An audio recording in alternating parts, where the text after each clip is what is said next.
Hello बच्चों, जैसा कि आप लोगों ने हमसे कहा था कि क्वेश्चन के साथ साथ आंसर भी दीजिए, तो हम उसी बेस पे हम कार्य कर रहे हैं। तो हमारा पहला क्वेश्चन अपलोड हो चुका है, दूसरा क्वेश्चन आपके सामने उपस्थित है फिर से। ये हमारा दूसरा क्वेश्चन जो है कि एक अच्छे विज्ञान शिक्षक की क्या विशेषताएं होती हैं, वह विज्ञान विषय को छात्रों के लिए रोचक कैसे बना सकता है या बना सकती है। अगर कोई अध्यापक पढ़ा रहा है तो उसके लिए सत्ता शब्द का प्रयोग होगा, और जो अगर अध्यापिका पढ़ा रही होती है विज्ञान विषय को तो उसके लिए शक्ति शब्द का प्रयोग किया जाता है। तो क्वेश्चन को पढ़ने के बाद हम अपने आंसर की ओर बढ़ेंगे।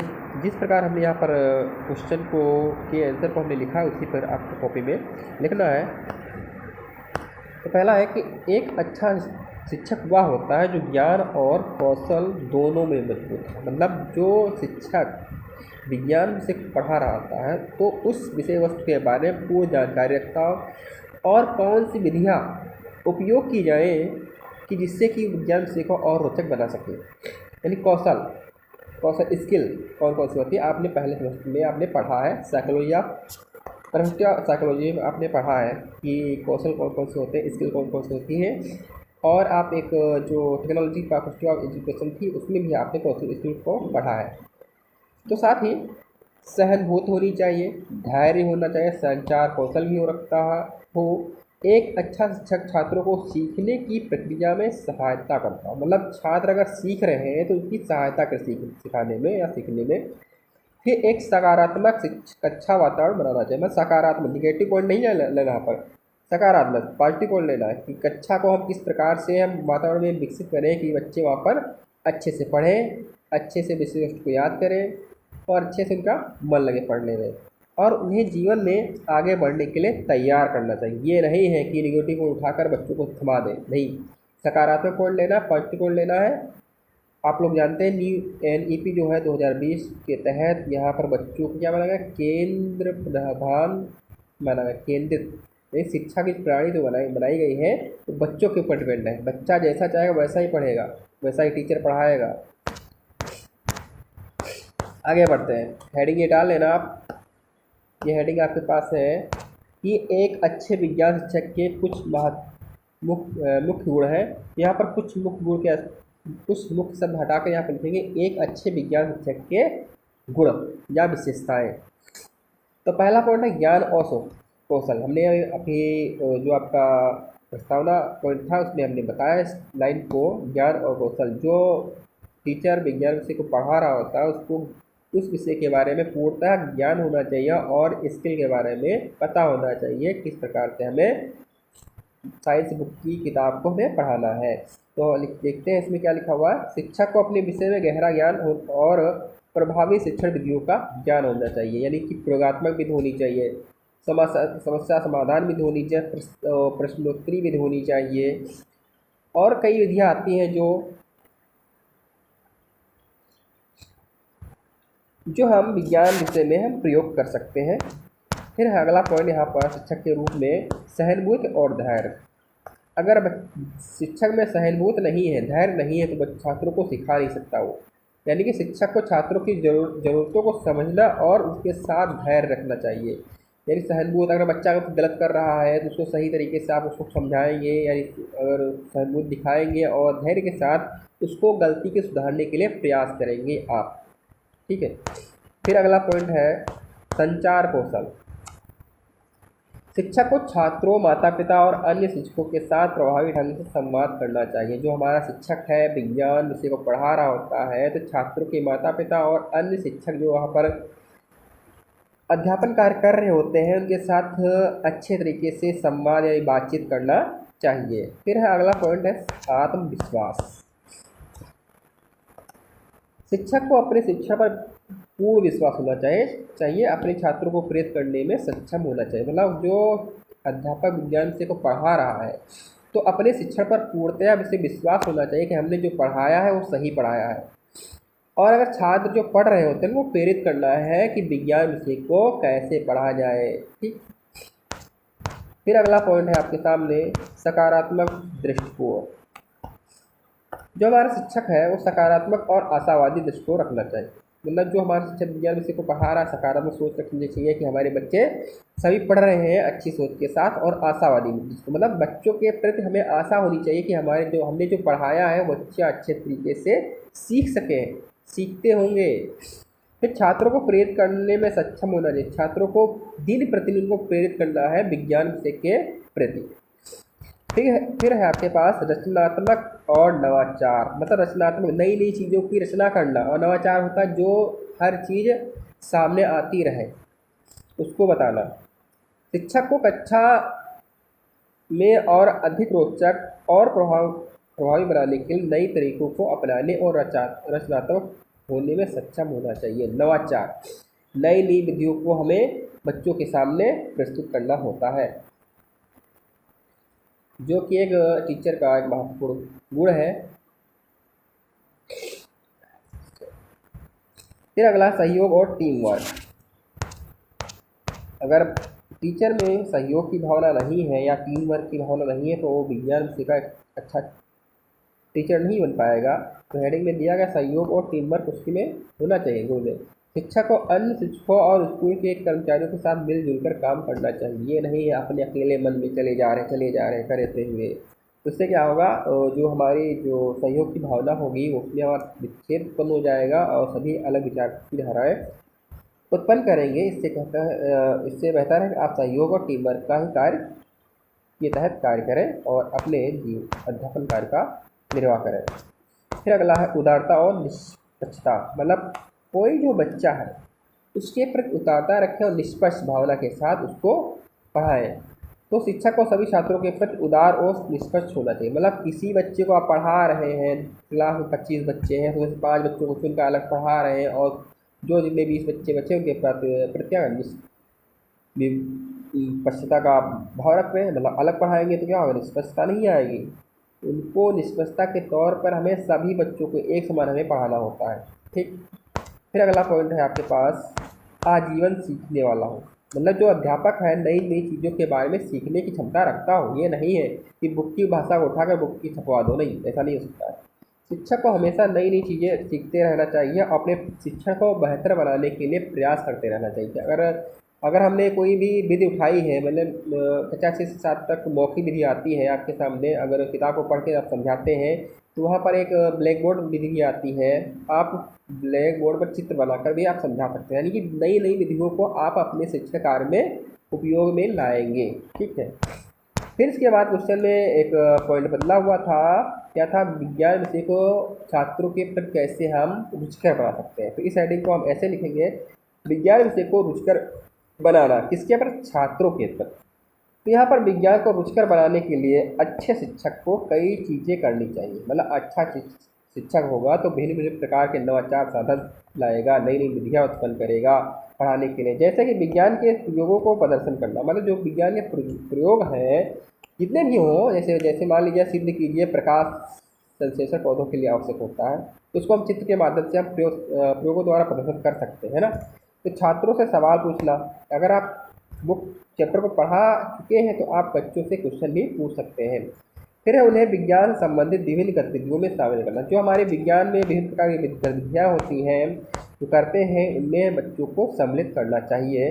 इसके अलावा जो है शिक्षक को विज्ञान को रोज़मर्रा की ज़िंदगी से जोड़ना चाहिए, जैसे हमारी जो हमारी चीज़ें पोषक तत्व हो रोज़मर्रा की ज़िंदगी से जोड़ सकते हैं। बहुत सी ऐसी चीज़ें आती हैं जो हम विज्ञान की विषय वस्तु को उठाकर रोज़मर्रा मतलब दिन प्रतिदिन होने वाली गतिविधियों में हम उसको जोड़ सकते हैं, चाहे ताकि छात्र इसे और भी बेहतर ढंग से समझ सके। अगर रोज़मर्रा की ज़िंदगी से आप विज्ञान विषय को जोड़ देंगे तो क्या होगा, छात्र को सीखने में समस्या नहीं उत्पन्न होगी, अच्छे तरीके से सीखेगा। पहला पॉइंट इसमें आता है रुचिकर बनाने में, तो पहला पॉइंट आता है प्रयोगों द्वारा प्रदर्शन, मतलब प्रयोगों का आप प्रदर्शन कर सकते हैं बच्चों के सामने, जिससे बच्चे क्या होंगे, अच्छे तरीके से सीखेंगे। विज्ञान में प्रयोगों का प्रदर्शन करने से छात्रों को चीज़ें प्रत्यक्ष रूप से देखने और समझने का मौका मिलता है। अगर किसी चीज़ को हम समझा रहे हैं, प्रयोग को समझा रहे हैं ब्लैक बोर्ड पर, तो ब्लैक बोर्ड पर ना समझाकर हम प्रयोग के माध्यम से, चित्र के माध्यम से या क्रिया विधि के द्वारा हम उस प्रयोग को प्रदर्शन के तौर पर दिखा सकते हैं, जिससे क्या होगा, बच्चे जब देखेंगे उस क्रिया को तो समझेंगे किस प्रकार से उसमें क्या चीज़ होती है। शिक्षक को विज्ञान के प्रयोगों को सरल और मज़ेदार तरीके से प्रदर्शन करना चाहिए। ये नहीं कठिन भाषा उठा दो, कठिन शब्दों को उठाकर समझाते रहो, नहीं, ऐसा नहीं है। सरल शब्दों का आप यूज़ कीजिए और मजाकिया ढंग से आप उसको प्रदर्शन में यूज करें, जिससे कि छात्र क्या हो, अच्छे तरीके से आसानी से समझ सकें। फिर अगला पॉइंट है आपके सामने, छात्रों से सवाल पूछना। अगर किसी विषय वस्तु यानी कि आपने पहला चैप्टर यानी पोषक तत्व तो आपने पढ़ाया है, तो उसके बारे में आप छात्रों से क्या करेंगे, क्वेश्चन आप पूछेंगे कि बच्चे जो आप पढ़ा रहे थे अच्छे ढंग से पढ़े हैं या नहीं पढ़े, या पढ़ाने की आवश्यकता दोबारा है या नहीं। तो पहला ये जो दूसरा पॉइंट है छात्रों से सवाल पूछना, तो छात्रों से कम सवाल आप 2 या 3 अवश्य पूछें। छात्रों से सवाल पूछने से उन्हें सोचने और विज्ञान के बारे में अपनी राय व्यक्त करने का मौका मिल जाता है। मतलब क्या होता है, जब छात्रों से आप सवाल पूछेंगे तो उन्हें सोचने की क्षमता उत्पन्न हो जाएगी विज्ञान विषय के बारे में, और जो अपने शब्द अपनी राय मतलब अपनी राय व्यक्त करेंगे, अपने मन में जो विचार उत्पन्न होंगे उनको विज्ञान के बारे में जो पूछेंगे वो आपके बारे में बताएंगे विज्ञान के विषय में। तो शिक्षक को ऐसे सवाल पूछने चाहिए जो छात्रों को विज्ञान के बारे में सोचने पर मजबूर कर दे। ये नहीं उठपटांग घर के कुछ शब्दों को उठाकर पूछूं, नहीं, विज्ञान की विषय वस्तु से संबंधित ही कुछ ऐसे क्वेश्चन पूछें जिससे कि बच्चों को विज्ञान के प्रति क्या हो, बारे में सोचने की क्षमता उत्पन्न हो जाए, मजबूर कर दे उसके बारे में सोचने के लिए। तो उन्हें नए नए नए ज्ञान के लिए प्रेरित करें। जब आप पूछेंगे सवाल तो क्या होगा, जब सोचेंगे तो नए नए ज्ञान के बारे में वो सोचेंगे, प्रेरित होंगे कि इसके बारे में नहीं पता तो हम इसके बारे में पढ़ेंगे। फिर अगला है पॉइंट नंबर 3 है आपका विज्ञान संबंधित गतिविधियों में शामिल करना। अगर आप शिक्षक हैं और विज्ञान से संबंधित गतिविधियाँ कर रहे हैं तो उसमें बच्चों को सम्मिलित करना अनिवार्य हो जाएगा। ठीक है, तो छात्रों को विज्ञान संबंधित गतिविधियों में शामिल करने से उन्हें विज्ञान के प्रति रुचि और उत्साह बढ़ता है। जब उसमें क्रियाशील गतिविधियाँ कराओगे तो बच्चे क्या करेंगे, उसमें रुचि लेंगे, जब रुचि लेंगे तो उत्साहित होंगे, जब उत्साहित होंगे तो नए ज्ञान के बारे में जानने के लिए प्रेरित होंगे।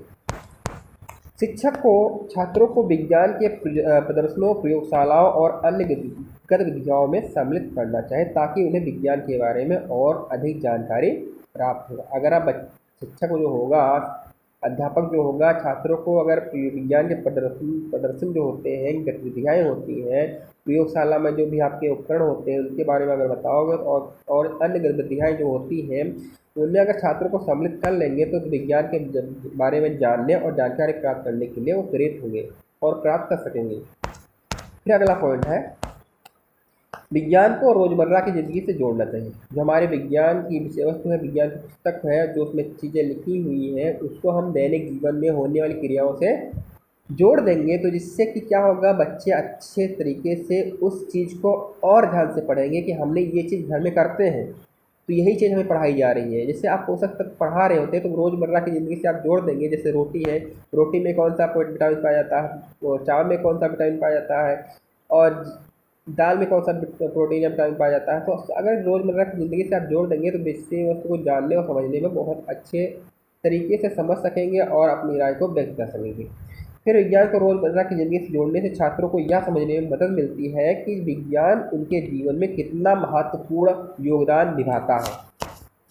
अगर जो हमारा विज्ञान की विषय को उनकी रोज़मर्रा की ज़िंदगी से अगर जोड़ देते हैं तो बच्चे सोचेंगे विज्ञान जो है, विज्ञान विषय वस्तु जो है हमारे दैनिक जीवन के लिए कितना महत्वपूर्ण है।